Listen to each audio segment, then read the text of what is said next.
Hello everyone and welcome back to another episode of Chongqing Travel Guide. On this show, we will take you around the exciting and beautiful city of Chongqing, showing you the most interesting attractions, the most delicious food, and most photogenic scenic spots. My name is Mikkel and I will be your guide for today's episode, where we are going to go over some of Chongqing's method of transportation and how to easily get around this mega metropolis. Those of you who come to Chongqing for the first time may be a little intimidated by the sheer size of the city, wondering how to get around. This is sometimes further compounded by the language barrier, since many locals do not speak other languages than Chinese. So in this episode, we decided to go over how you can get around the city of Chongqing on your own. But before we get into the list of how to get around in Chongqing, let us know in the comments below what your experience has been traveling on public transportation in Chongqing or other big cities. And don't forget to hit the like button and consider subscribing to our channel for more videos on Chongqing. And now, let's ride. Chongqing Rail Transit. If you have been anywhere in downtown Chongqing, chances are you have seen the green CRT signs indicating a CRT station either above you or underground. The Chongqing Rail Transit is the lifeblood of the city and hands down the most convenient way to travel around. It is also by far the cheapest.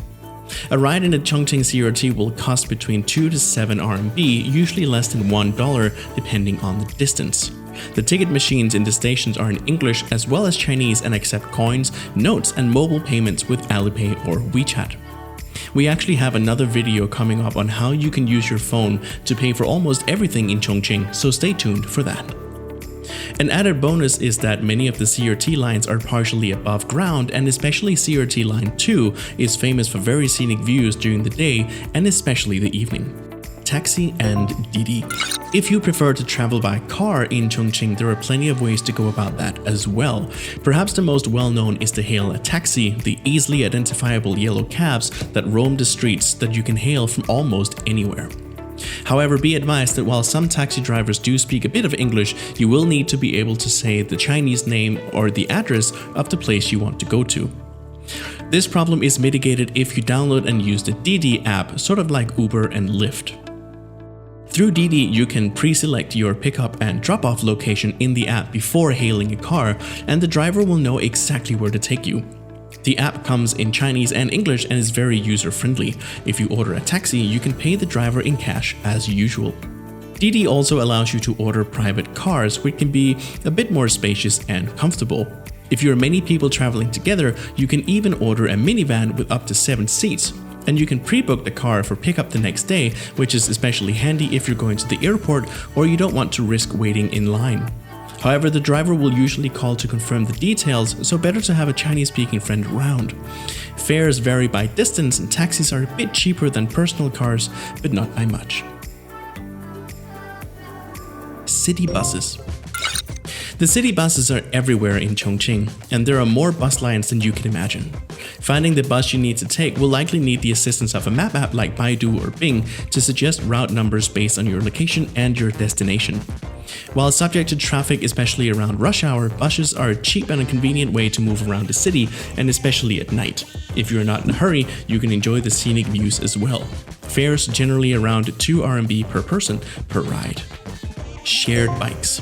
Popular with the young people in the city and more prevalent in the University City district, there are a number of apps that let you take public bikes to ride between destinations.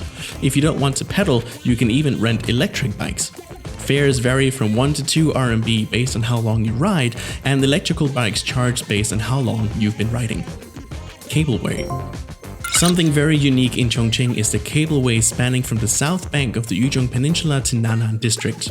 The cableway takes you across the river with a stunning view in about 5 minutes and is used by a lot of commuters, especially in the morning and evening hours. Fares are about 20 RMB for a return ticket, and if you go outside of morning and evening rush hour to avoid the queue, it is probably the fastest way to cross the river, unless you can drive across the bridge by yourself. The cableway station on the Yuzhong Peninsula is close to the financial center of Jiefang Bay. Shuttle ferries and sightseeing buses.